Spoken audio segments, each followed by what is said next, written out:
What if I told you there's one day in the entire year when heaven opens its doors wider than any other time? A day when God pours out his mercy so abundantly that you can receive complete forgiveness for every sin you've ever committed, along with all their consequences. Most people walk right past this extraordinary opportunity without even knowing it exists. That day is August 2nd, the day of the great forgiveness of Assisi. Picture this. Over 800 years ago, in a tiny, crumbling chapel called the Porziuncola, St. Francis of Assisi knelt before Jesus Christ himself and made an audacious request.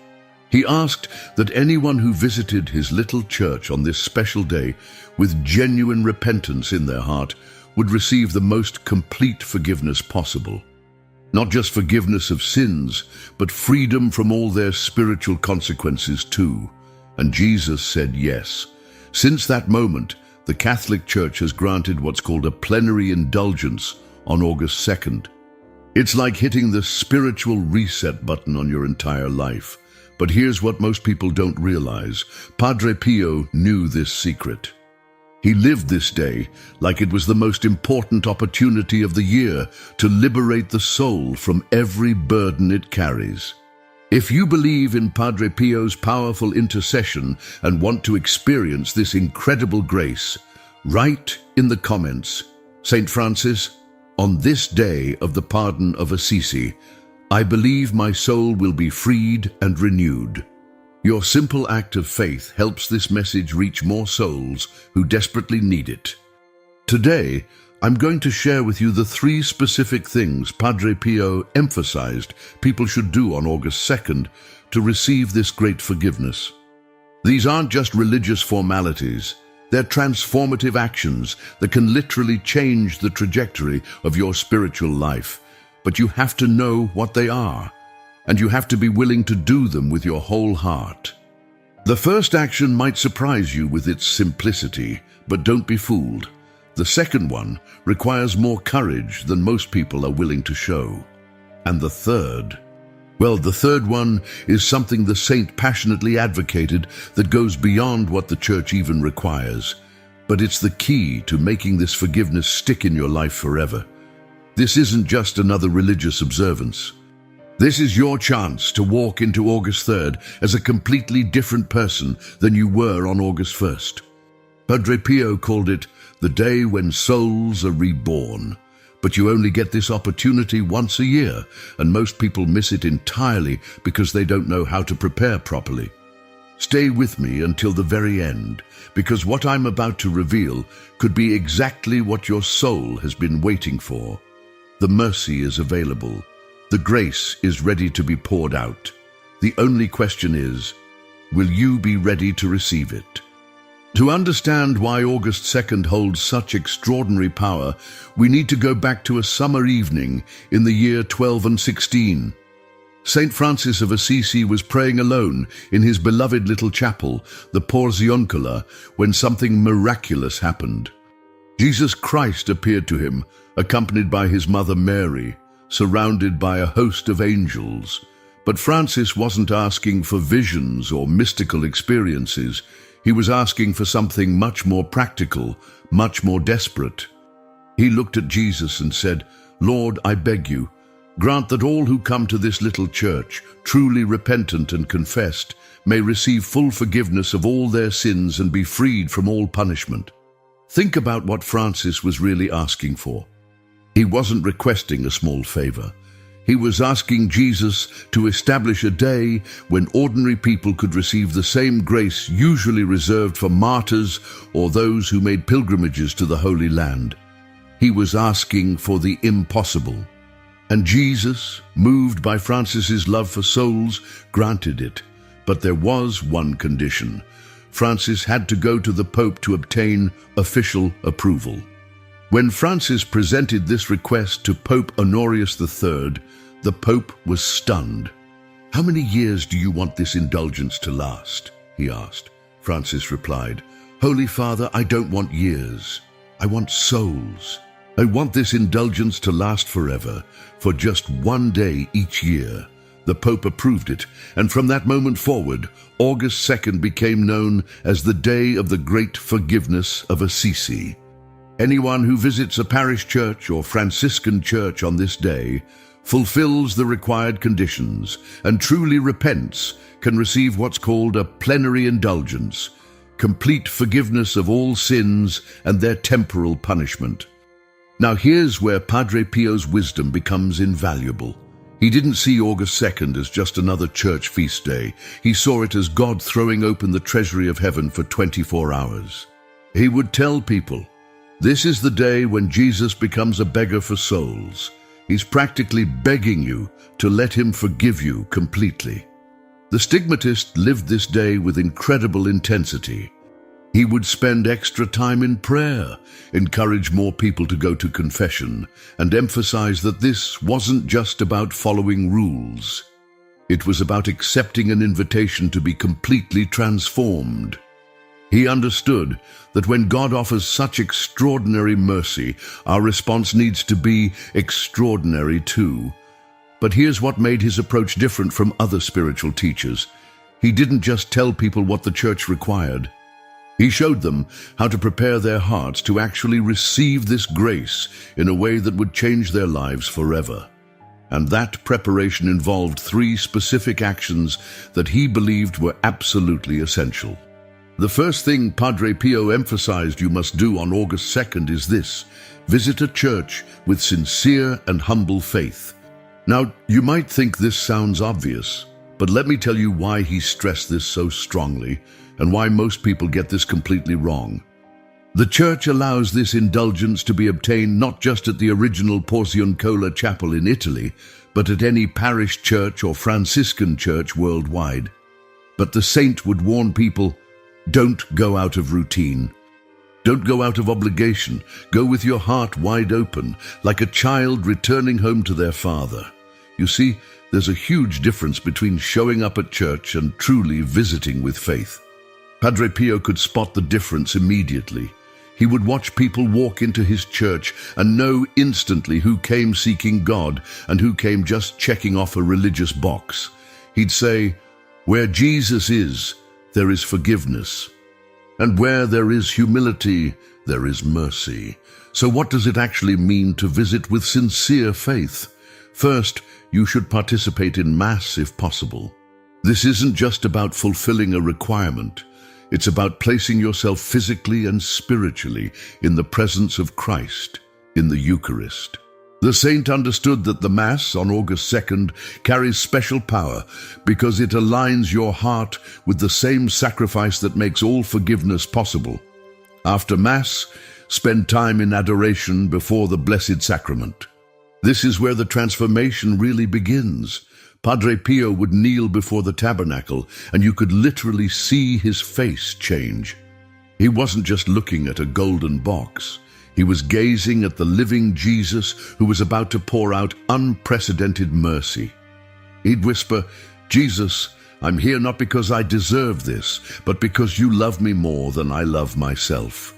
You also need to pray 1 Our Father, 1 Hail Mary, 1 Glory Be, and 1 Creed for the Pope's intentions. But don't rush through these prayers like you're trying to get them over with. The mystic encouraged people to pray each word as if it were their last prayer on earth. When you say Our Father, really think about God as your loving Father who wants to forgive you. When you pray for the Pope's intentions, you're connecting your heart to the universal church and showing that your desire for forgiveness isn't selfish. It's part of God's bigger plan. Here's something beautiful that happened to a woman named Margaret from Ohio. She had been carrying guilt over a mistake she made 20 years earlier, something that destroyed a friendship and caused deep pain to someone she loved. Every August 2nd, she would go to church, but she never felt like anything changed. Then she learned about Padre Pio's approach to sincere faith. The next August 2nd, instead of rushing in and out, she sat in the empty church for an hour before Mass started. She looked at the crucifix and said, Jesus, I'm tired of carrying this burden. I'm here because I believe you can take it away completely. During Mass, she felt something lift off her shoulders, literally felt it. After Mass, she spent another hour in thanksgiving, and when she left that church, the guilt that had haunted her for 2 decades was completely gone. That's what the saint meant by visiting with sincere faith. It's not about the building you enter, it's about the condition of your heart when you enter. You're not just going through motions, you're stepping into a divine appointment where heaven and earth meet, and mercy flows like a river. As he often said, come to Jesus not as a judge to be feared, but as a friend who has been waiting for you. This first action sets the stage for everything else that follows. Speaking of deepening your spiritual life and preparing your heart for extraordinary graces like the one available on August 2nd, I want to share something special with you. Many people who experience profound moments of forgiveness and mercy find themselves hungry to grow even deeper in their relationship with God. That's exactly why we created The Power of the Rosary with Padre Pio, Miracles, Protection, and Divine Graces. This spiritual treasure will help you learn to pray the Rosary with greater devotion and depth, discover the miracles and testimonies of those who have experienced its power, and understand Padre Pio's most impactful teachings about prayer. You'll receive a 30-day prayer guide with daily intentions to strengthen your faith, plus special prayers for protection, healing, and liberation. The Rosary was Padre Pio's greatest weapon, and today it can be yours too. This material has already helped thousands of people transform their spiritual lives. To download your copy, simply click the link pinned in the comments below. Don't miss this opportunity to strengthen your spiritual foundation with content that truly makes a difference. Now, let's continue with the second action the saint considered absolutely essential for receiving the great forgiveness. The second thing Padre Pio urged people to do on August 2nd goes much deeper than most Catholics ever realize. Make a confession as if it were the last one of your life. This isn't just about fulfilling the church requirement that your soul be free from mortal sin to receive a plenary indulgence. This is about something far more transformative. The stigmatist had a piercing insight into human nature that made him one of the most sought-after confessors in church history. He would tell people, many confess the dust, but not the poison they carry in their souls. What did he mean by this? Most people confess their obvious sins, the surface-level mistakes, the things they're embarrassed about. But they leave untouched the deeper wounds, the hidden resentments, the secret pride, the buried shame that's actually poisoning their relationship with God. But on August 2nd, this holy priest insisted this wasn't enough. He'd say, if you want the great forgiveness, you must give Jesus access to everything. Don't just clean the living room when God wants to renovate the entire house. So how do you make a confession that reaches the poison, not just the dust? First, you must do a serious examination of conscience. Don't rush this. The saint would encourage penitents to spend at least an hour before confession really looking at their lives. Ask yourself, what patterns of sin keep repeating? What areas of your heart do you keep closed off from God? What hurts have you refused to forgive? What fears control your decisions more than your faith does? Be brutally honest about your motivations. Padre Pio could see right through people who confessed actions but hid their real motivations. If you gossiped, don't just confess the gossip. Confess the jealousy or insecurity that drove it. If you lost your temper, don't just confess the anger. Confess the pride that made you feel entitled to lash out. If you've been avoiding someone, don't just confess the avoidance. Confess the unforgiveness that's hardening your heart. Naguil, here's where his approach became revolutionary. He didn't want people to confess like they were reading a grocery list. He wanted them to confess with genuine sorrow and a real desire to change. He'd tell people, don't be afraid to cry over your sins if you can. Tears wash the soul clean in ways that words alone cannot. When you go to confession on August 2nd, speak to Jesus through the priest as if you were talking to your best friend who loves you unconditionally. Say something like, Jesus, I don't want to hurt your heart anymore. I'm tired of these patterns that separate me from you. I'm confessing not just because I have to, but because I want to be free. The mystic would also stress that people confess with a firm purpose of amendment, a real plan to change. Don't just say you're sorry. Tell Jesus specifically what you're going to do differently. If you've been harsh with your family, commit to speaking gently for the next week. If you've been neglecting prayer, commit to a specific prayer routine. If you've been holding grudges, commit to taking concrete steps toward forgiveness. After you confess, here's something crucial that he emphasized. Receive your penance not as a burden, but as a gift. He'd say, the penance is Jesus giving you a chance to prove your love. Do it with joy and gratitude, not with obligation. Whether it's 3 Hail Marys or something more substantial, perform your penance as an act of love, not just duty. And here's the most beautiful part. This holy priest promised that when you confess this way on August 2nd, something extraordinary happens.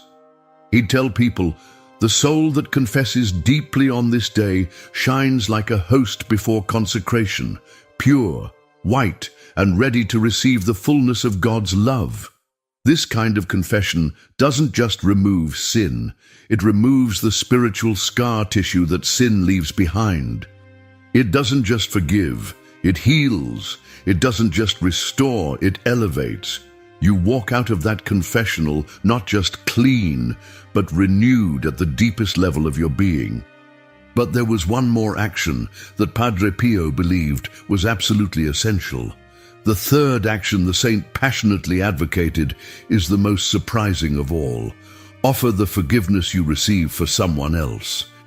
Now, this isn't officially required by the Church to obtain the indulgence, but Padre Pio made it absolutely central to his spiritual direction.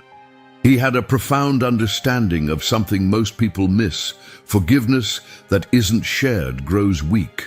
You see, he understood that grace is meant to flow, not to stagnate.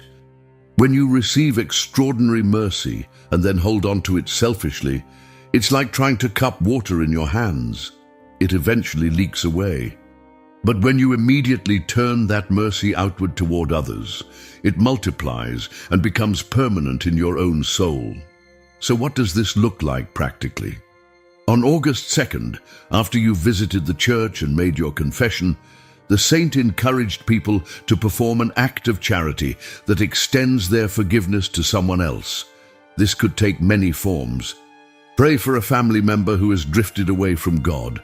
Offer your communion specifically for the souls in purgatory. Make a donation to someone in need. Call someone you've had a long-standing disagreement with and take the first step toward reconciliation. But here's the key. Whatever act of charity you choose, do it as a direct offering of the grace you just received. Say something like, Jesus, take this forgiveness you've given me and use it to help this person who needs your mercy even more than I do. Let me tell you about something that happened to a man named David from Texas. He had received the great forgiveness on August 2nd for many years, but he never understood this third action until he heard about the saint's spiritual guidance. David had been estranged from his brother for over 15 years due to a business dispute that turned bitter and destroyed their relationship. That August 2nd, thus, after his confession, David felt an overwhelming urge to call his brother. He was terrified. They hadn't spoken in so long, and the hurt ran so deep, but he remembered the saint's words about sharing forgiveness. He picked up the phone with trembling hands and said, Mark, this is David. I know we haven't talked in years, but I want you to know I forgive you for everything, and I'm asking you to forgive me too. There was silence on the other end. Then his brother started crying. It turned out Mark had been carrying the same burden of guilt and anger for all those years. They talked for 3 hours that day, and by the end of the conversation, they had not only reconciled, but planned a family reunion that brought together relatives who hadn't seen each other in decades. But here's the remarkable part. David later said that the peace he felt after that phone call was even deeper than what he experienced after his confession. The forgiveness had multiplied because he shared it. As the mystic often said, when you give mercy, you receive even more mercy in return. This principle works on multiple levels. You can offer your indulgence for the souls in purgatory. Imagine the joy of helping someone escape their purification and enter heaven on August 2nd because you shared your grace with them. You can pray for world leaders, for peace in troubled regions, for healing in broken families. You can forgive your enemies specifically on this day, which breaks spiritual strongholds that have been binding both you and them. The saint also encouraged people to perform corporal works of mercy on August 2nd. Feed someone who's hungry, visit someone who's lonely, help someone who's struggling financially. The specific action matters less than the heart behind it. The recognition that your forgiveness is meant to become someone else's blessing. The beautiful truth is that when you do all three actions together, visit the church with sincere faith, confess deeply and completely, and then share your forgiveness through charity, you create what he called a perfect circle of grace. The mercy flows from God to you, through you to others, and back to God as praise and thanksgiving.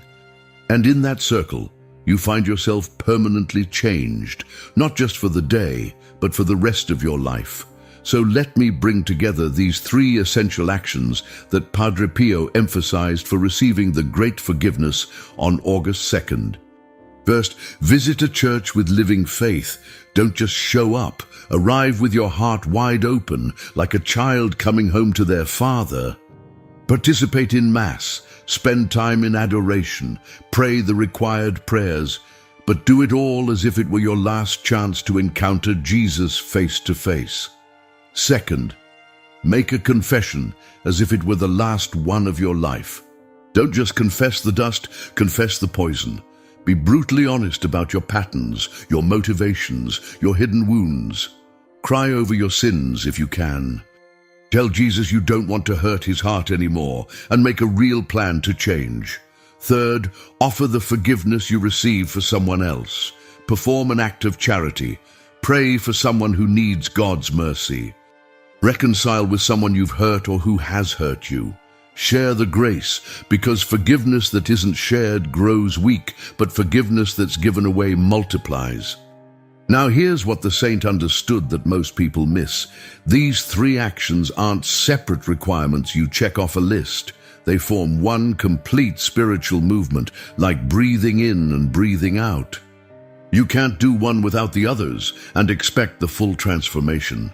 When you visit the church with sincere faith, you're positioning yourself to receive.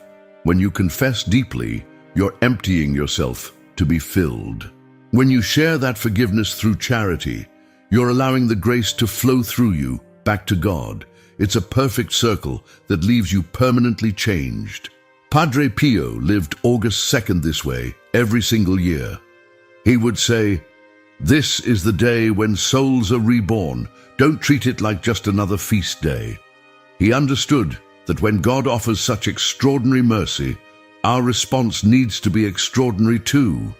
The promise is this: when you complete all three actions with your whole heart, you'll experience what he called spiritual relief that cannot be explained with words. The guilt you've carried for years lifts away. The spiritual burdens that have weighed you down disappear. The distance you've felt from God closes instantly.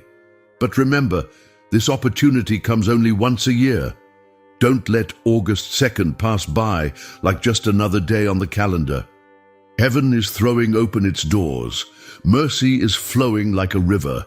The only question is, will you wade in, or will you stand on the shore watching others be transformed?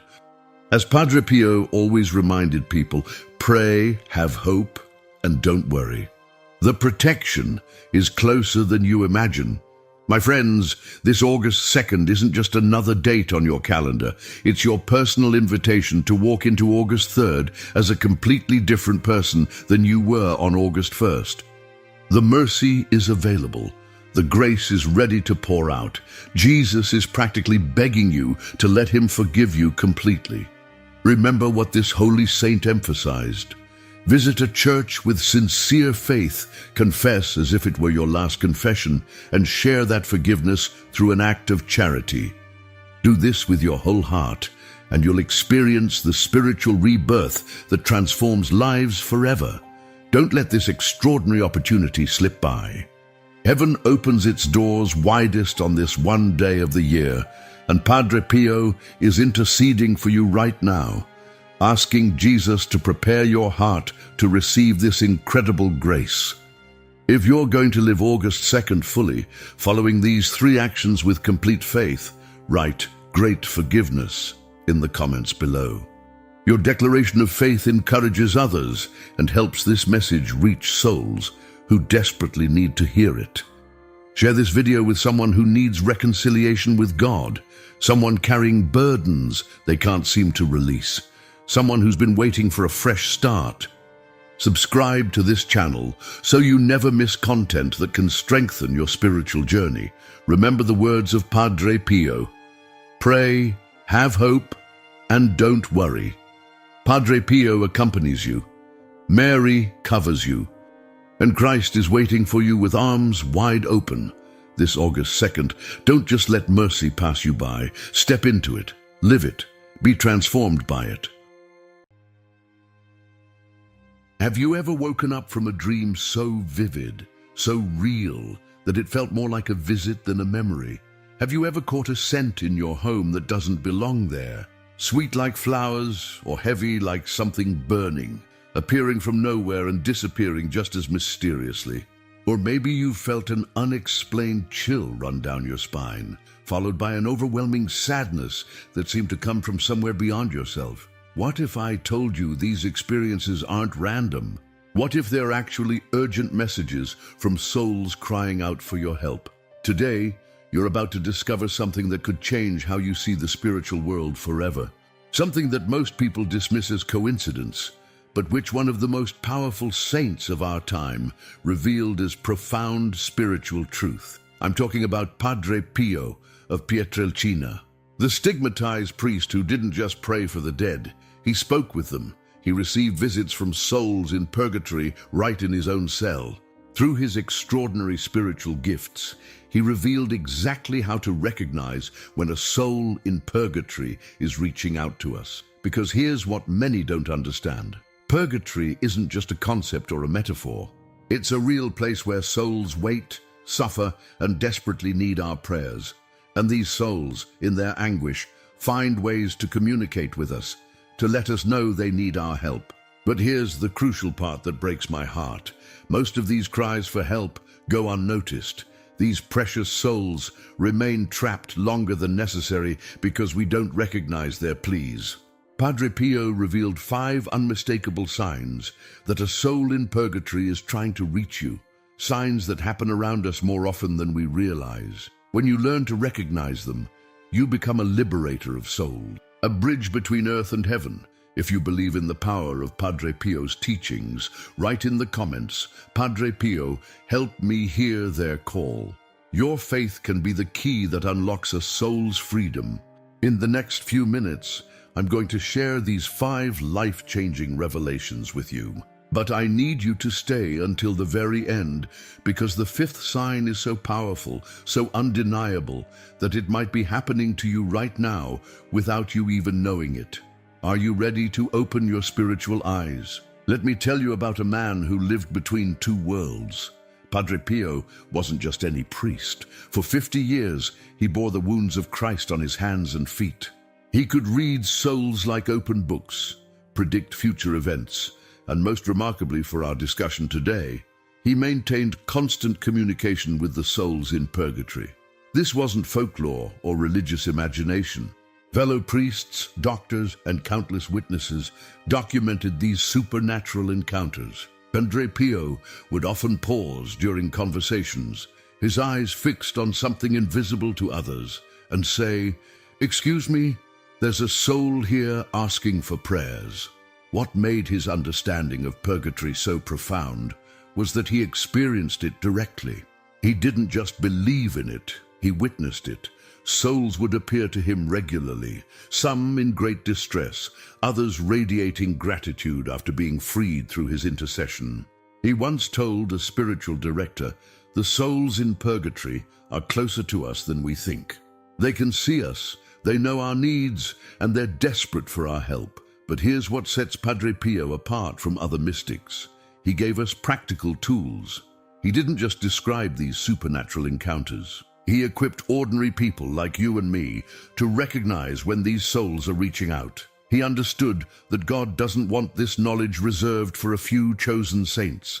He wants all of us to be instruments of mercy. Through decades of these encounters, Padre Pio identified specific patterns, recurring signs that indicate when a soul in purgatory is trying to communicate. These aren't vague spiritual feelings. They're concrete, recognizable experiences that happen to regular people every single day. Before we dive into these 5 crucial signs, I want to share something special with you. Many have been asking how to deepen your understanding of Padre Pio's teachings. That's why we've created The Spiritual Secrets of St. Padre Pio ebook. This treasure contains his most profound prayers, reflections based on his teachings, and practical guidance to strengthen your spiritual life. You'll find the link pinned in our comments section. This isn't just another religious book. It's a spiritual roadmap that can transform your relationship with the divine and help you become more sensitive to these sacred communications. Now let's explore these 5 signs that could change everything. The first sign happens in the most intimate space of our consciousness, where the boundary between this world and the next becomes beautifully thin. The first sign comes in our sleep, when our conscious mind steps aside and our souls become more receptive to spiritual communication. But these aren't ordinary dreams. They carry a weight, an intensity that lingers long after we wake up. According to Padre Pio, when the soul of a deceased person appears to you in a dream and leaves your heart restless, don't dismiss it. That soul is asking for your help. He wasn't talking about pleasant memories or wishful thinking. These dreams have distinct characteristics that set them apart from our usual nighttime wanderings. First, the clarity is startling. Every detail feels sharp and purposeful. You might see a relative who passed away, but their appearance carries significance. Perhaps they look younger than when they died, or they're wearing clothes you've never seen them in. Their eyes might hold a sadness that pierces right through you, or they speak words that feel more like urgent whispers than conversation.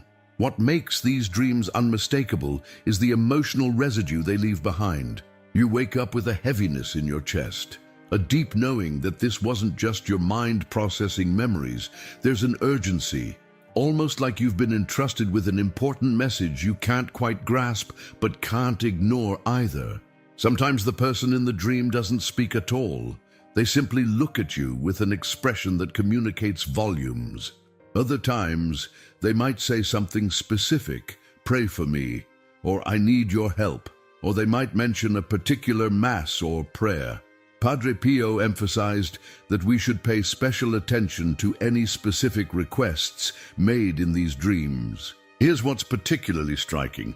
These dreams often feature people you haven't thought about in years. Suddenly, a distant relative, an old neighbor, or even someone you barely knew appears with such vividness that you can't shake their presence from your mind. The most telling characteristic, as Padre Pio explained, is what happens to your heart afterward. If you wake up feeling compelled to pray, feeling a deep compassion for that person, or sensing an unexplained urgency to offer a mass, that's the Holy Spirit confirming what your soul already knows. This was a genuine plea for help. But here's where many people miss the opportunity to help. They wake up, feel that stirring in their heart, and then dismiss it as just a dream. They get caught up in their daily routine and forget the profound encounter they just experienced. Padre Pio considered this one of the greatest tragedies in our spiritual life. A soul reaches across the veil between worlds, manages to touch our consciousness, and we brush it aside because it doesn't fit our understanding of how communication works. The second sign, however, doesn't require sleep at all. The second sign engages your physical senses in ways that defy natural explanation. Padre Pio discovered that souls in purgatory often make their presence known through mysterious sense and sudden physical sensations that appear without any earthly source. Let's start with something that might have happened to you already: unexplained aromas. You're sitting in your living room when suddenly you smell roses, even though there are no flowers anywhere near you.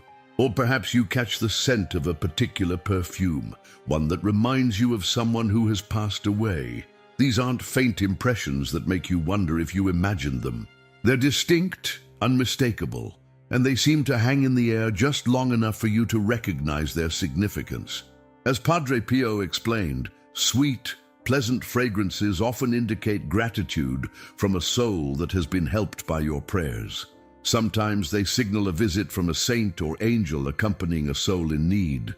But he also warned about heavier odors, scents like burning or decay that appear suddenly and have no natural source. These, he revealed, can indicate a soul experiencing intense purification and crying out for immediate prayer. But sensory manifestations go beyond smell. Have you ever felt a sudden drop in temperature in just one area of a room? Or experienced an unexplained heaviness on your shoulders, as if invisible hands were gently pressing down on you? Padre Pio described these sensations as a soul's way of making physical contact across the spiritual divide. He once told a fellow priest, "When you feel that sudden cold, that weight upon your spirit, don't be afraid. Stop what you're doing. Make the sign of the cross and offer a prayer. A soul has found a way to reach you." The most profound of these physical signs is what he called the weight of spiritual sorrow.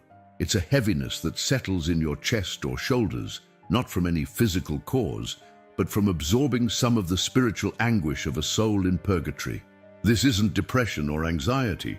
It's a supernatural sharing of burden that calls you to intercession. What's remarkable is how these sensations often come at specific moments. You might be going about your normal routine when suddenly you're enveloped by an unexplained coolness and the scent of something you can't quite identify. Your heart might start racing, not from fear, but from a deep recognition that something sacred is happening. Padre Pio's advice was always the same: respond immediately with prayer. Don't analyze, don't doubt, don't wait until later. That soul has expended tremendous spiritual energy to reach you in that moment. But the third sign goes even further. The third sign moves into territory that can unsettle even the strongest faith. Sounds that have no earthly explanation. And Padre Pio understood that souls in purgatory sometimes create audible phenomena to capture our attention when other methods haven't worked. These aren't the creaking of old houses or the settling of wooden beams. These are deliberate sounds that carry intention and purpose. Gentle knocking on walls, footsteps in empty hallways, doors that close softly by themselves, or most remarkably, whispered voices calling your name when no one else is around. Padre Pio experienced this personally throughout his religious life. Fellow friars often reported hearing footsteps in the corridors near his cell during the night, followed by muffled conversations, even though Padre Pio was alone. When asked about it, he would simply say, "The souls come to visit. They know I will listen." But here's the crucial distinction he emphasized. These sounds aren't meant to frighten. Fear comes from dark spirits, but souls in purgatory approach with gentleness, even in their desperation. The sounds they create carry a quality of pleading rather than menace. It's the difference between someone pounding aggressively on your door and someone tapping softly, hoping you'll hear. The most common auditory sign is hearing your name called softly, often just as you're falling asleep or waking up. Padre Pio explained that these are the moments when our spiritual defenses are naturally lowered, making communication easier. You might hear a voice that sounds familiar, perhaps like a deceased family member, calling out to you with gentle urgency. Sometimes these sounds repeat in patterns. 3 soft knocks on the wall. Footsteps that stop right outside your bedroom door. A voice that whispers the same words multiple times. Padre Pio revealed that repetition indicates a soul trying desperately to break through our spiritual deafness. His response to these phenomena was always immediate prayer. He would stop whatever he was doing, bless himself, and begin praying for the souls in purgatory. He often said, when they find the courage to make themselves heard, we must find the courage to answer. What many people don't realize is that responding to these signs with prayer often brings immediate peace. The sounds stop, not because the soul has given up, but because they've been heard and helped. But the 4th sign touches something even deeper. The 4th sign strikes at the very core of your being, reaching past your physical senses to touch your heart and soul directly. Padre Pio recognized that sometimes souls in purgatory communicate through sudden, unexplained emotional shifts that seem to come from nowhere, but carry profound spiritual significance. Have you ever been going about your normal day when suddenly you're overwhelmed by a wave of sadness you can't explain? Not the kind of sadness that comes from your own circumstances, but a deeper melancholy that feels like it belongs to someone else. Your heart becomes heavy, your spirit feels burdened, and you find yourself thinking about eternal things, about souls, about the afterlife. Padre Pio called these moments touches of divine compassion. He explained that sometimes the Holy Spirit allows us to feel a fraction of what a soul in purgatory is experiencing, not to burden us, but to move us to action. It's as if that soul's anguish momentarily bleeds through into our consciousness, creating an urgent need to pray. But perhaps even more specific are the sudden memories that surface without warning. You're washing dishes or driving to work when suddenly you think about your grandmother, who passed away 15 years ago. Not a gentle remembrance, but an intense, almost urgent recollection.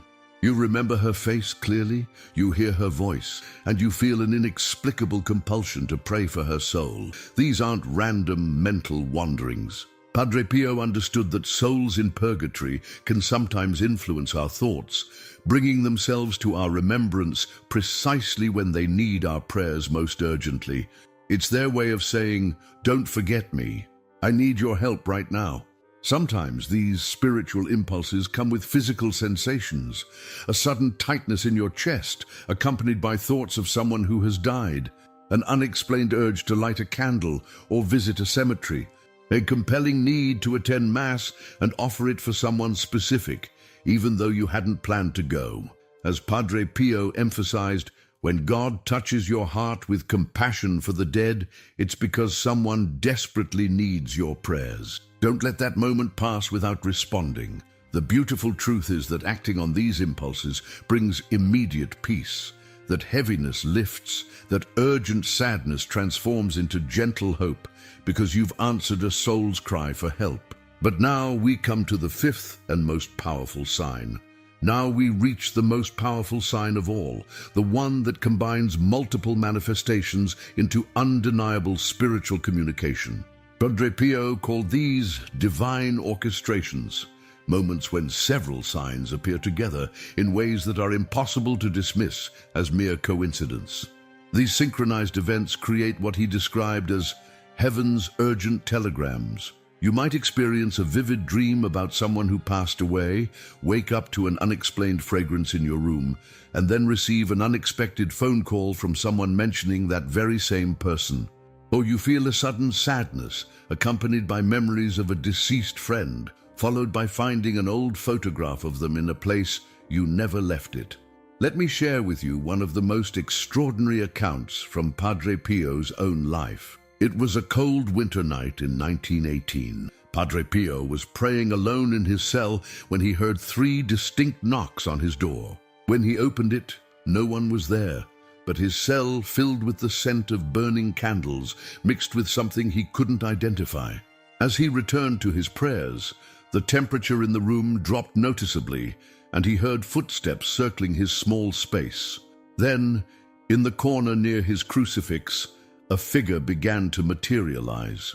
It was a Franciscan brother he recognized, someone who had died 2 years earlier. The soul appeared weary, his robes seemed faded, and his eyes carried an indescribable sadness. He spoke softly. "Brother Pio, I have been waiting in purification because I neglected the communal prayers during my life. I was more concerned with my personal devotions than with supporting my brothers in theirs." The soul continued, "I have tried to reach other friars, but they don't see me, they don't hear me. You are my last hope. Will you offer a mass for my liberation?" Padre Pio immediately agreed, and the apparition smiled with such gratitude that the entire cell seemed to fill with gentle light. 3 days later, after Padre Pio had offered the requested mass, the same soul appeared again, but this time he was radiant, his robes brilliant white, his face shining with indescribable joy. "Thank you, brother," he said. "I am free.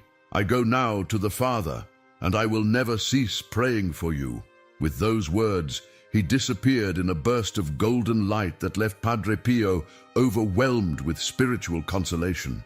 This account shows us how souls can use multiple signs, how persistent they can be, and most importantly, how grateful they become when we respond to their pleas. Now that you understand these 5 signs, the question becomes, what exactly should you do when you recognize them? Padre Pio provided clear, specific instructions for how to respond when souls in purgatory reach out to us. The first and most immediate response is prayer. The moment you recognize any of these signs, stop whatever you're doing and pray. He recommended starting with the basic prayers, 1 Our Father, 1 Hail Mary, and 1 Glory Be, specifically offered for the souls in purgatory. But he emphasized that the prayer should be immediate, not something you promise to do later. "Or when a soul finds the strength to reach you," Padre Pio explained, "they have used precious spiritual energy. Your immediate response honors their effort and provides instant relief to their suffering. But prayer is just the beginning." Padre Pio strongly advocated for having masses offered for these souls. He called the Mass the most powerful weapon we have for liberating souls from purgatory. If you can arrange to have a Mass said specifically for the souls in purgatory or for the particular person you believe is reaching out to you, this act of love can sometimes free a soul immediately. Acts of charity performed in the name of these souls also carry tremendous spiritual power.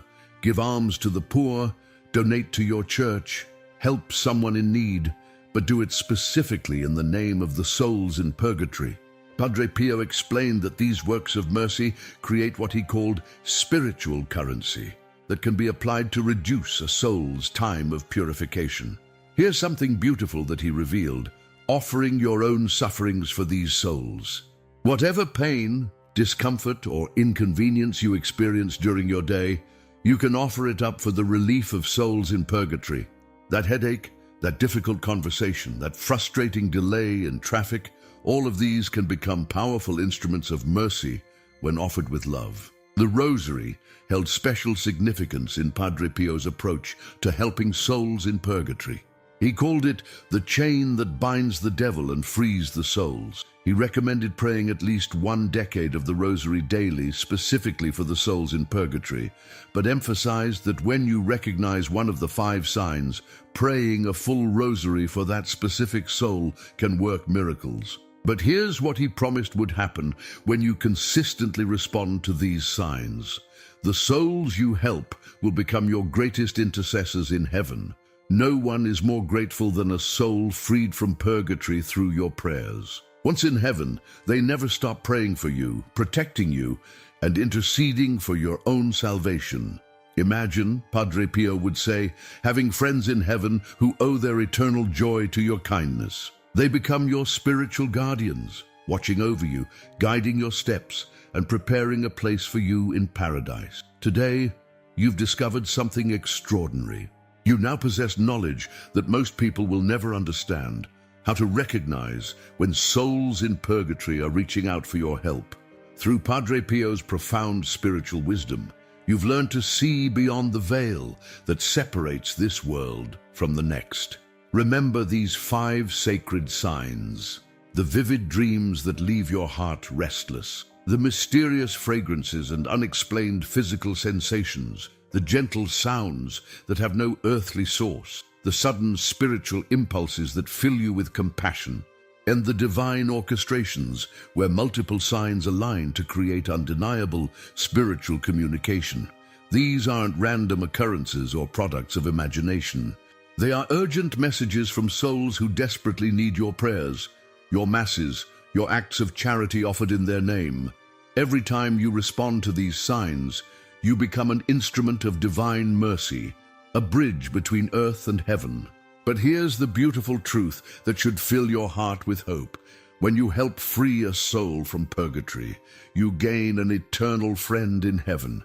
As Padre Pio so beautifully promised, no one is more grateful than a soul freed from purgatory through your prayers. In heaven, they will never cease interceding for you before the throne of God. Starting today, I challenge you to look at your life with new spiritual eyes. Pay attention to your dreams, notice unexplained scents and sounds, listen to the impulses of your heart. When you recognize these signs, don't hesitate. Stop, pray, offer a mass, perform an act of charity. Let your life become a constant offering of mercy for those who can no longer help themselves. If this message has touched your heart and opened your spiritual understanding, write "Thank you, Padre Pio" in the comments below. Share this video with someone who needs to understand these sacred truths. Subscribe to our channel and ring that notification bell, because every video we create could be the key that unlocks a soul's freedom. Remember, the souls in purgatory are watching, hoping, praying that we will notice their gentle calls for help. Don't let their cries go unanswered. Be their voice, be their hope, be their liberation. May Padre Pio intercede for you. May the souls you help become your guardians. And may your heart always remain open to the sacred communications that surround us every day. Have you ever felt that invisible presence beside you? That gentle whisper guiding you away from danger, or that unexplainable feeling of protection even in your darkest moments? Right now, as you listen to these words, there's someone standing next to you, a celestial warrior, a divine friend, your guardian angel. And through the extraordinary wisdom of Padre Pio, we're about to discover just how different and more powerful this heavenly companion truly is from what you might think. If you believe in the power of guardian angels, type in the comments, "My angel, protect me today." This simple act of faith can open doors to profound spiritual protection that you never knew existed. Dear friends, what I'm about to share with you today isn't just another spiritual teaching. It's a revelation that transformed Padre Pio's life and can revolutionize yours too. You see, most people think of guardian angels as gentle, passive beings floating on clouds. But Padre Pio knew something different, something profound that changed everything about how he understood spiritual protection. Think about this for a moment. How many times have you narrowly escaped danger? How many coincidences have saved you from harm? Those weren't just lucky breaks. According to Padre Pio, these were direct interventions from your guardian angel, a powerful warrior of God assigned specifically to protect and guide you. But here's what's truly fascinating. Padre Pio discovered that our guardian angels are completely different from the soft, passive beings often depicted in art. They are celestial warriors, veterans of spiritual battles who fought alongside Saint Michael in heaven. These mighty protectors now stand beside us, ready to defend us, not just from physical danger, but from spiritual attacks that we often don't even realize are happening. Imagine having a personal bodyguard who never sleeps, never takes breaks, and has the power to move mountains for your protection. That's exactly what you have in your guardian angel, but most of us are barely aware of their presence, let alone their tremendous power to help us. What if I told you that right now, In whatever situation you're facing, whether it's financial troubles, family problems, health issues, or spiritual battles, your guardian angel has the power to intervene in ways you never thought possible. Padre Pio's teachings reveal that we are not just talking about subtle guidance, but about active, powerful intervention in our daily lives. Many of Padre Pio's spiritual children witnessed extraordinary events that demonstrated the incredible power of guardian angels. There were countless stories of people being saved from accidents, receiving unexpected help in desperate situations, and finding guidance when all seemed lost. These weren't mere coincidences. They were the work of these celestial warriors who stand ready to assist us. Today, we're going to uncover the extraordinary truth about guardian angels that Padre Pio experienced firsthand. We'll explore why he said, "Send me your guardian angel," to his spiritual children, and how this simple practice led to countless miracles. You'll discover how to develop a profound relationship with your own guardian angel, just as Padre Pio did, and how this relationship can transform every aspect of your life. The relationship you can build with your guardian angel goes far beyond simple protection. It's about establishing a deep, personal connection with a heavenly being who knows your struggles, understands your fears, and has the power to bring God's grace directly into your life. Through Padre Pio's wisdom, you'll learn how to unlock this extraordinary spiritual connection that's been waiting for you all along. Stay with me, because what you're about to learn could be the key to unlocking a level of spiritual protection and guidance you never knew was possible. Your guardian angel isn't just watching, they're waiting to be acknowledged, ready to unleash their full power in your life. Let's delve deeper into what Padre Pio revealed about the true nature of guardian angels. This understanding goes far beyond the common perception of angels as merely decorative or symbolic figures. According to Padre Pio's direct experiences, guardian angels are formidable spiritual warriors with capabilities that most of us have never fully grasped. From his earliest childhood, Padre Pio witnessed his guardian angel's extraordinary abilities. While other children played games, young Francesco Forgione, later known as Padre Pio, often engaged in conversations with his celestial companion. This wasn't mere childhood imagination. It was his first glimpse into the profound reality of angelic presence that would shape his entire spiritual journey. One of the most striking aspects of Padre Pio's teachings about guardian angels is their role as spiritual combatants. He described them as veterans of the great heavenly battle, seasoned warriors who fought alongside Saint Michael against the forces of darkness. These angels bring this same warrior spirit to their mission of protecting us. They don't simply watch over us passively, they actively engage in spiritual warfare on our behalf. But what does this spiritual warfare look like in practical terms? Padre Pio explained that our guardian angels work on multiple levels simultaneously. They protect us from physical dangers we might never even become aware of. They shield us from negative spiritual influences that could harm our soul. They guide our thoughts toward truth and away from deception. They even help coordinate circumstances in our favor, though we might attribute these to mere coincidence. Consider how your guardian angel operates in your daily life. When you suddenly feel compelled to take a different route home, when an unexpected delay prevents you from being in the wrong place at the wrong time, when a chance encounter leads to a life-changing opportunity, these are often the subtle yet powerful interventions of your guardian angel. Padre Pio shared that guardian angels possess an intimate knowledge of our spiritual journey. They understand our weaknesses, our struggles, and our potential in ways that even we might not comprehend. This deep understanding allows them to provide precisely the type of protection and guidance we need at any given moment. They know when to intervene dramatically and when to guide us gently through life's challenges. The sophistication of angelic assistance extends even further. Your guardian angel, according to Padre Pio, can communicate with other guardian angels, creating a network of spiritual protection and support. This explains why Padre Pio often told his spiritual children to send him their guardian angels with their prayers and concerns. He understood that these celestial beings could collaborate in ways that transcend physical limitations. What's particularly remarkable about Padre Pio's insights is how he described the guardian angels' ability to enhance our spiritual perception. They can help us recognize divine opportunities, understand spiritual truths more clearly, and develop a keener awareness of God's presence in our lives. This heightened spiritual sensitivity becomes possible when we actively acknowledge and cooperate with our guardian angels' guidance. Yet, despite their tremendous power and authority, guardian angels operate with profound humility. They never seek attention for themselves, but always direct our focus toward God. This, Padre Pio taught, is one of the clearest signs of authentic angelic intervention.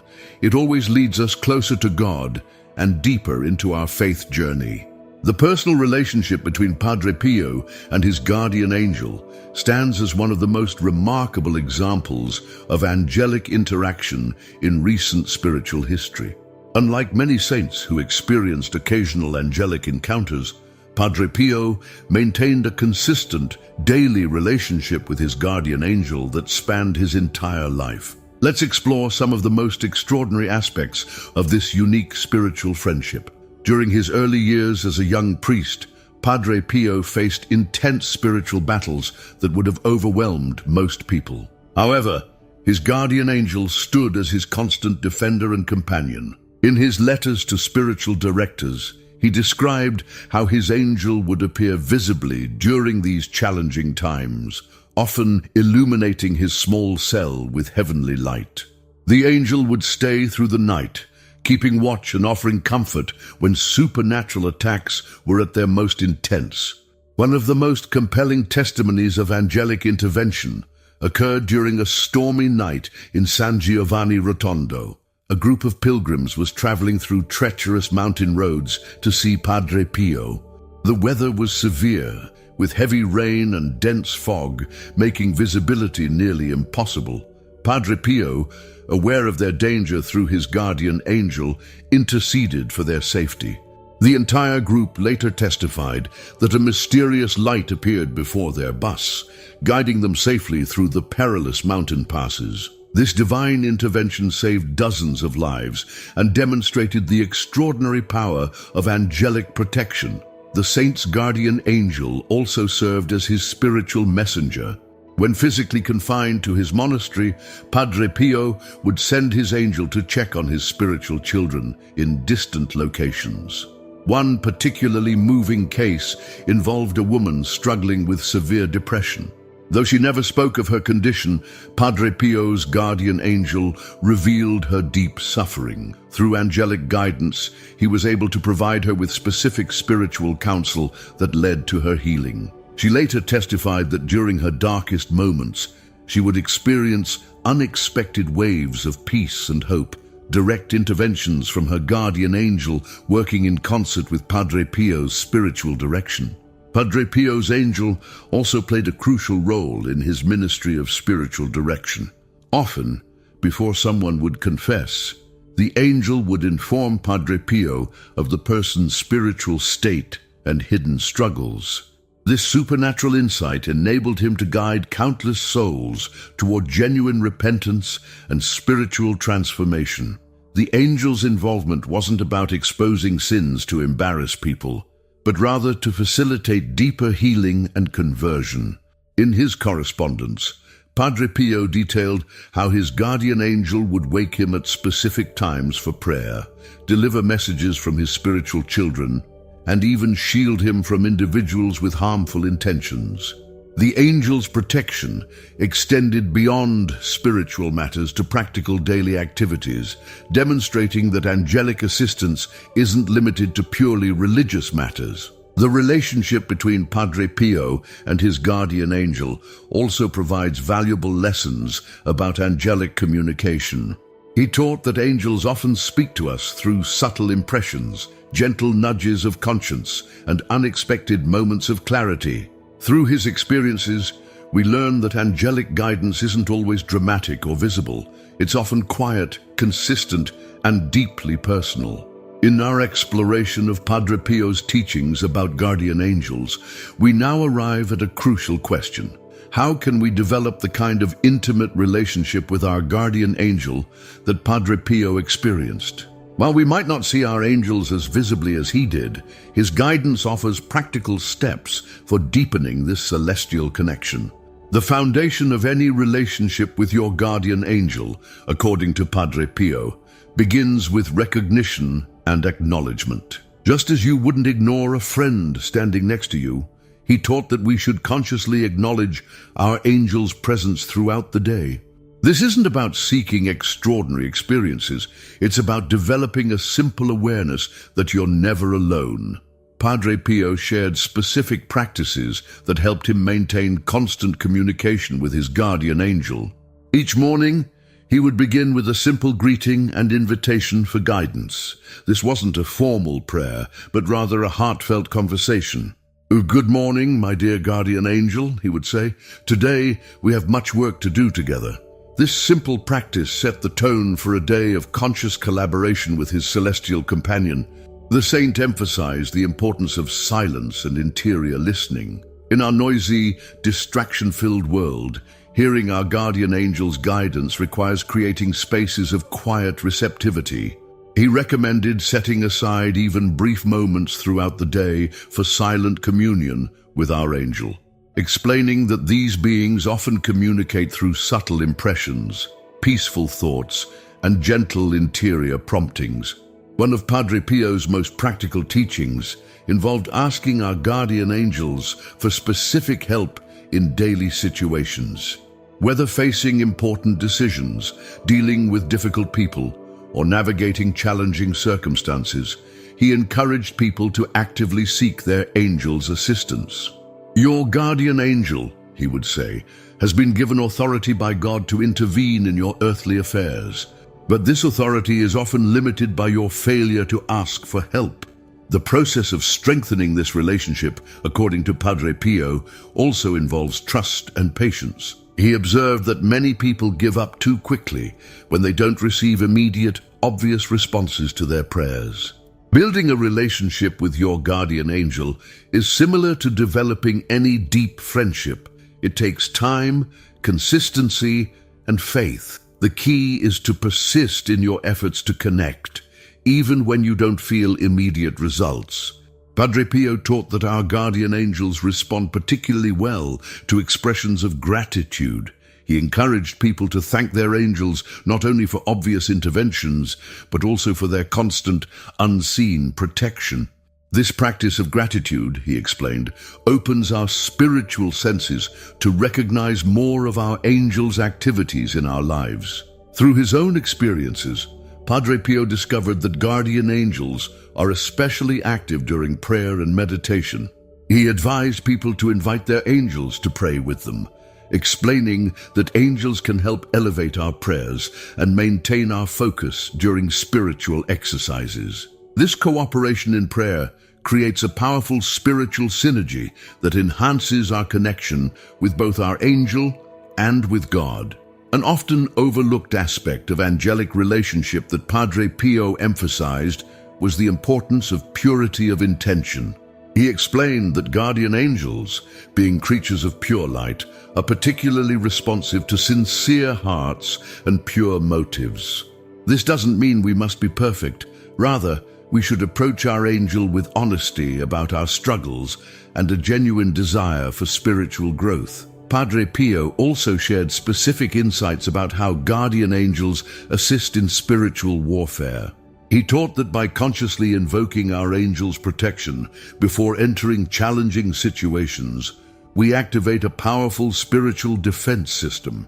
This could be as simple as saying, "Dear angel, please stand guard over my thoughts and emotions during this meeting," or "Help me maintain peace in this difficult conversation."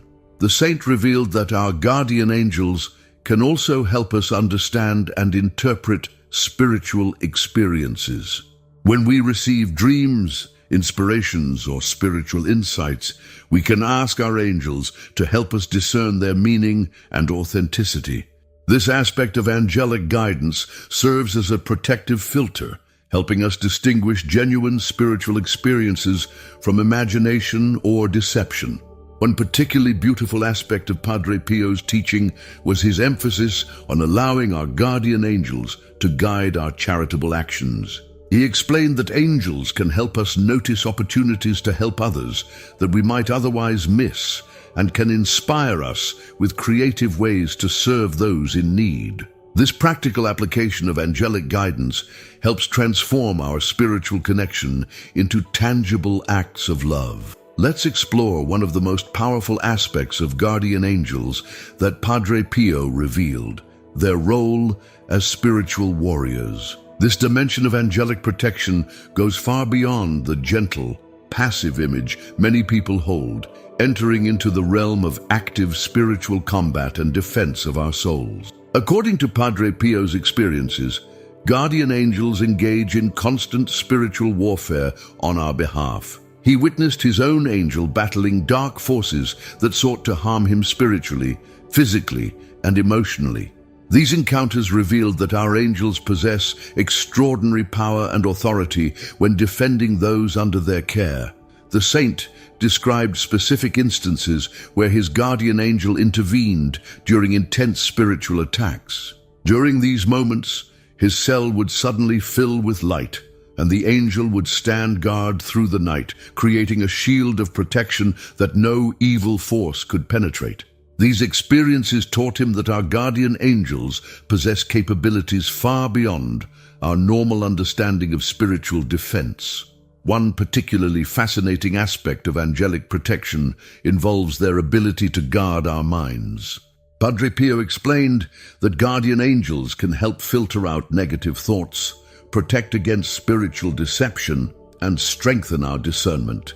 They act as spiritual gatekeepers, helping us distinguish between genuine spiritual inspirations and harmful influences. Dear friends, if you're finding these insights about guardian angels valuable, you'll be deeply blessed by our special ebook, The Spiritual Secrets of St. Padre Pio. This comprehensive guide contains powerful prayers, profound reflections based on his teachings, and practical advice for strengthening your spirituality. Click the link in the comments to discover how this material can transform your spiritual journey. The saint emphasized that our guardian angels work in coordination with other heavenly forces. They can call upon additional angelic assistance when needed, creating a network of spiritual protection around those they guard. This explains why Padre Pio often spoke of angels working together to protect his spiritual children, even across great distances. Perhaps most remarkably, Padre Pio taught that our guardian angels can help strengthen our faith during times of spiritual darkness. When doubts arise or when God seems distant, these celestial warriors stand ready to reinforce our trust and hope. They accomplish this not just through protection, but through subtle spiritual encouragement and inspiration. The scope of angelic protection extends to our relationships and daily interactions. Padre Pio observed how guardian angels would often intervene in potentially harmful situations, either by warning their charges away from danger or by influencing circumstances to prevent negative encounters. This protective role isn't limited to obvious threats, but includes subtle spiritual dangers that might otherwise go unnoticed. Your guardian angel, according to Padre Pio, serves as a personal spiritual combat instructor. They can help you recognize spiritual attacks when they occur, guide you in developing effective spiritual defenses, and teach you how to maintain peace even in the midst of spiritual battles. This educational role is crucial for our spiritual growth and protection. This protective role becomes especially vital during times of major life decisions or spiritual crossroads. Padre Pio taught that guardian angels receive special divine authority to intervene more directly during these crucial moments. They can provide clearer guidance, stronger protection, and more tangible assistance when we face decisions that will significantly impact our spiritual journey. The saint shared numerous accounts of his guardian angel's intervention during critical moments in his ministry. When dealing with particularly troubled souls in confession, his angel would provide specific insights about their spiritual condition. This allowed Padre Pio to offer precisely the guidance and healing these individuals needed, demonstrating how angels can enhance our ability to help others. Understanding the warrior nature of guardian angels should inspire confidence and courage in facing life's challenges. Padre Pio emphasized that these celestial protectors never tire, never become distracted, and never underestimate the importance of their protective mission. They stand ready at every moment to defend us with their full spiritual authority and power. However, Padre Pio also taught that we must actively cooperate with our guardian angels' protective efforts. This cooperation involves maintaining a state of spiritual awareness, responding to their warnings and promptings, and living in accordance with divine truth. The more we align ourselves with God's will, the more effectively our guardian angels can protect and guide us. Throughout his spiritual life, Padre Pio discovered that guardian angels serve as divine messengers in ways far more profound than most people realize. His experiences revealed an intricate system of heavenly communication that operates continuously in our lives, though we're often unaware of it. One of the most remarkable aspects of angelic communication that Padre Pio witnessed was their ability to transcend physical limitations. His guardian angel would frequently deliver messages to and from his spiritual children across great distances. These weren't vague spiritual impressions, but specific, detailed communications that often provided life-saving guidance or crucial spiritual direction. The most powerful demonstration of this angelic communication was witnessed during that stormy night in the mountains. The group of pilgrims later shared how the angelic intervention manifested not just as a guiding light, but also as an overwhelming sense of peace and protection. Despite the treacherous conditions, every passenger reported feeling an inexplicable certainty that they would arrive safely. This collective experience demonstrated how guardian angels can communicate both through visible signs and interior reassurance. The saint explained that guardian angels communicate through various channels. Sometimes they speak directly to our minds through clear thoughts or sudden insights. Other times, they arrange what appear to be coincidences that serve as divine protection or guidance. This was particularly evident in the case of the woman struggling with depression, whose guardian angel worked in harmony with Padre Pio's angel to provide consistent spiritual support. She described receiving clear mental impressions of hope and specific guidance that aligned perfectly with Padre Pio's counsel, though she was physically distant from him. Guardian angels, Padre Pio taught, also communicate with each other about our needs. He described how the angels coordinate their efforts to provide comprehensive spiritual care, especially in cases of severe emotional or spiritual distress. This divine networking demonstrates the sophisticated level at which angelic communication operates. The communication system between guardian angels extends beyond individual messages. Padre Pio observed that angels could create networks of spiritual support and protection, working together to ensure that heavenly assistance reaches those in need at exactly the right moment. This coordinated effort becomes particularly evident during times of crisis or important spiritual transitions. Most significantly, Padre Pio taught that guardian angels can help us communicate more effectively with God.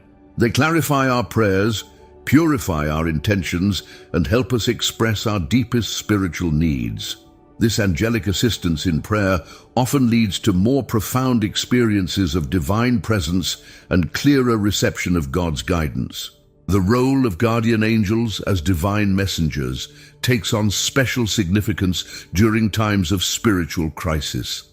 Their messages during these times become more frequent and clear, though we must maintain spiritual sensitivity to recognize them. Through consistent prayer and attention to these angelic communications, we can develop a deeper understanding of God's will for our lives. According to Padre Pio's teachings, guardian angels play a crucial role in protecting and guiding family life. His experiences revealed that these celestial protectors take a special interest in family dynamics, understanding that strong families form the foundation of spiritual well-being. When counseling families, Padre Pio often spoke of how guardian angels work together to create a protective spiritual environment within the home. He explained that the angels assigned to each family member coordinate their efforts, forming a powerful spiritual shield around the household. This angelic network provides multiple layers of protection against negative influences that might threaten family harmony. One particularly touching aspect of Padre Pio's teachings concerned the guardian angels' role in protecting children. He observed that angels watching over children often work overtime, so to speak, providing extra protection during their vulnerable early years. These angels not only guard against physical dangers, but also help shape the child's early spiritual formation. Parents who sought Padre Pio's guidance often received specific instructions about working with their children's guardian angels. He taught them to pray with their children about their angels, encouraging young ones to develop an early awareness of this heavenly protection.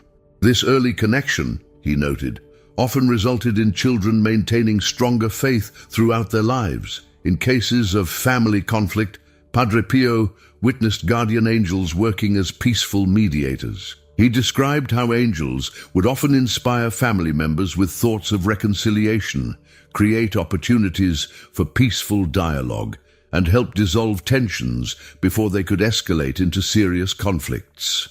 This angelic intervention in family dynamics demonstrates their role in maintaining household peace. The saint emphasized how guardian angels assist in family decision-making processes. Whether facing choices about education, career moves, or other life-changing decisions, these celestial advisors help family members align their choices with God's plan. They often coordinate circumstances to guide families toward decisions that benefit their spiritual and material well-being. Padre Pio shared numerous accounts of guardian angels intervening to protect families from financial disasters. He described situations where angels would warn family members away from poor investments, guide them toward better opportunities, or help them find solutions during economic difficulties. This practical assistance shows how angelic protection extends to material family needs. Marriage received special attention in Padre Pio's teachings about guardian angels. He explained that when two people marry, their guardian angels begin working in close cooperation to strengthen the marital bond. These angels help couples maintain their commitment, deepen their love, and overcome challenges that might threaten their unity. The protection of family health was another area where Padre Pio observed active angelic intervention.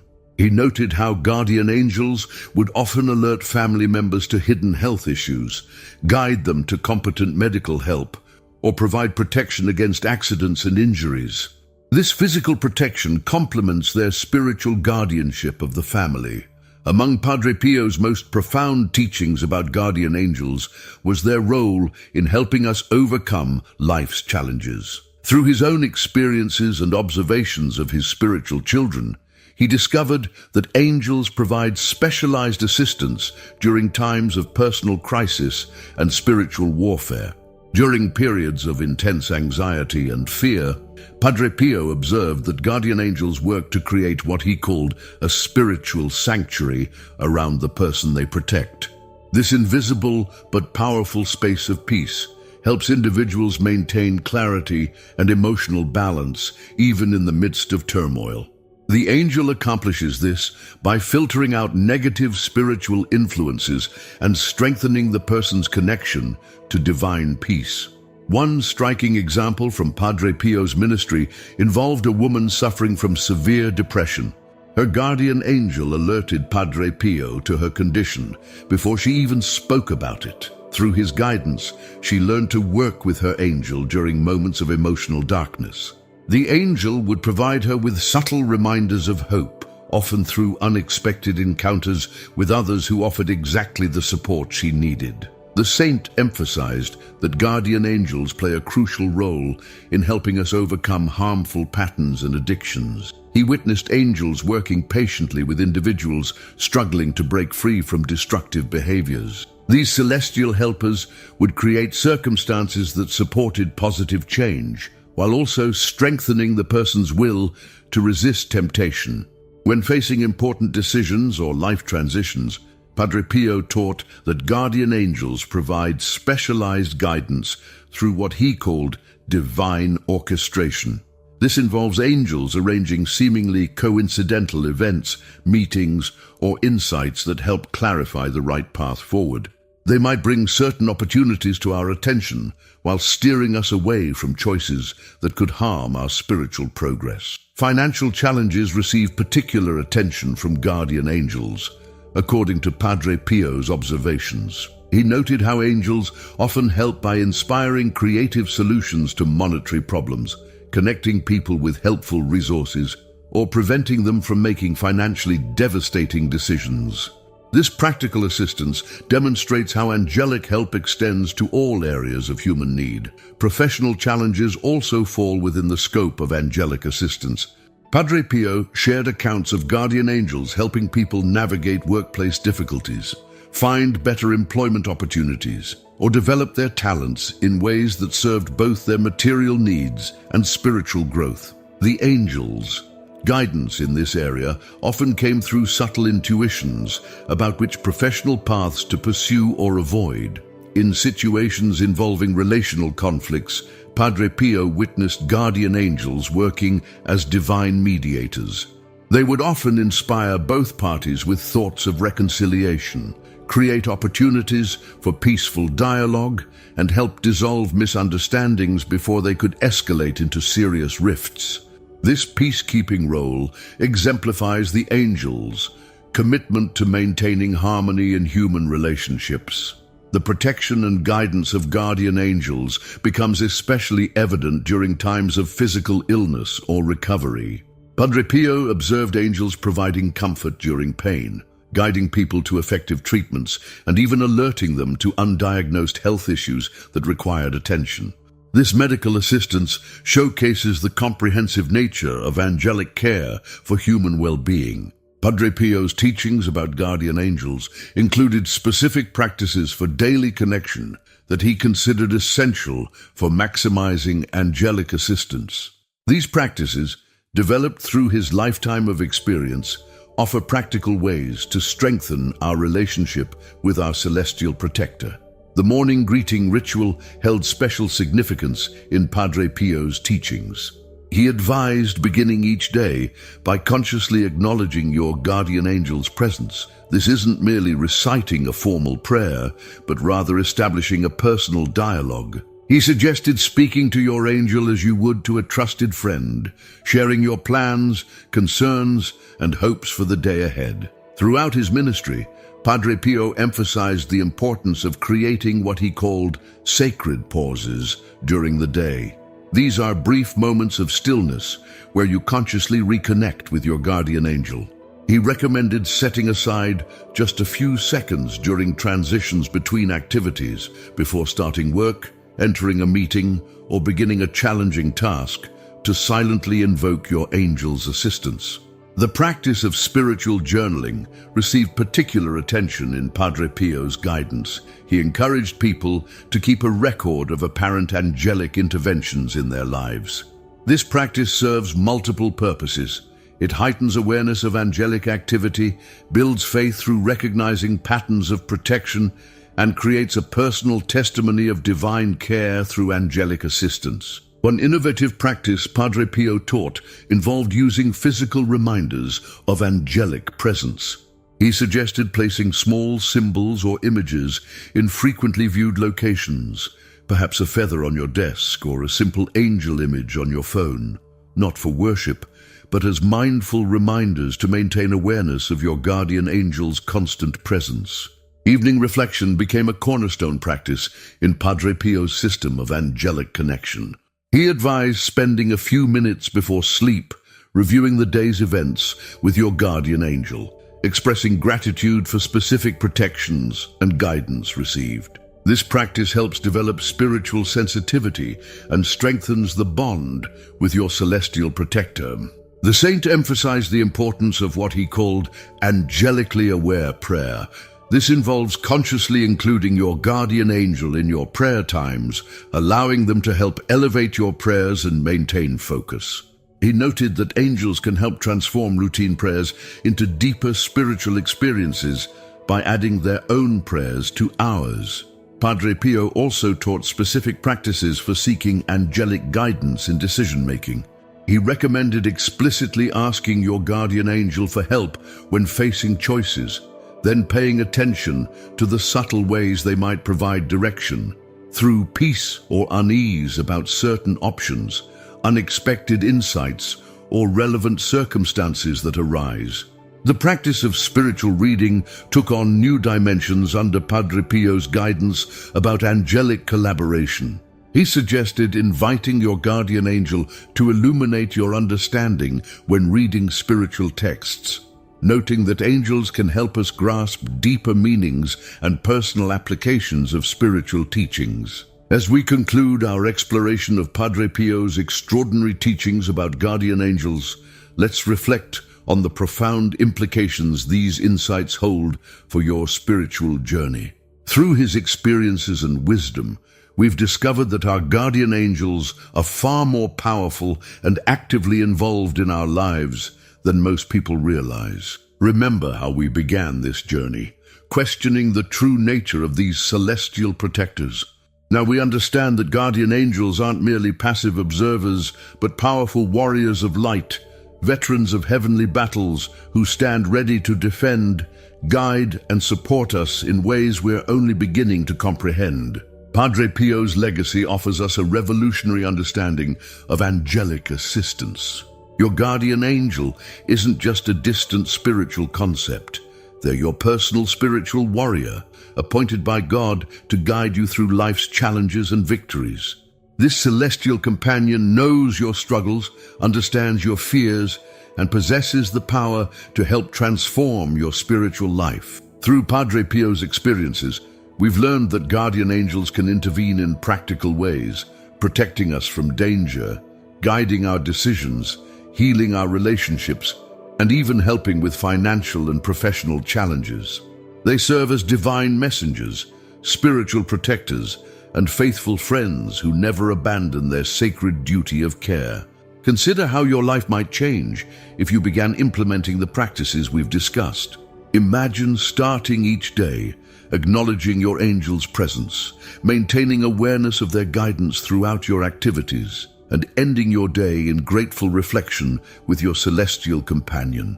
These simple practices can open doors to extraordinary spiritual experiences and profound divine protection. Your guardian angel awaits your recognition and cooperation. They stand ready to unleash their full protective power in your life, to guide you toward your divine purpose, and to help you overcome whatever challenges you face. Just as they did for Padre Pio, they can become your most trusted ally in spiritual warfare and your closest companion in prayer. Take this moment to make a decisive step toward developing a deeper relationship with your guardian angel. Begin implementing the practices we've discussed, starting with simple acknowledgement and growing into fuller cooperation with their guidance. Your angel is already working tirelessly on your behalf. Imagine what could happen when you actively participate in this divine partnership. Remember, this relationship isn't meant to remain theoretical or distant. Your guardian angel is present right now, ready to help you transform your spiritual life, protect you from harm, and guide you toward your divine destiny. The power of angelic protection and guidance that Padre Pio experienced is available to you today. As you go forward from this moment, carry with you the certainty that you're never alone. Your guardian angel stands ready to help you face any challenge, overcome any obstacle, and achieve the spiritual growth God intends for you. Let this be the beginning of a new chapter in your spiritual journey, one where you walk in conscious partnership with your celestial protector.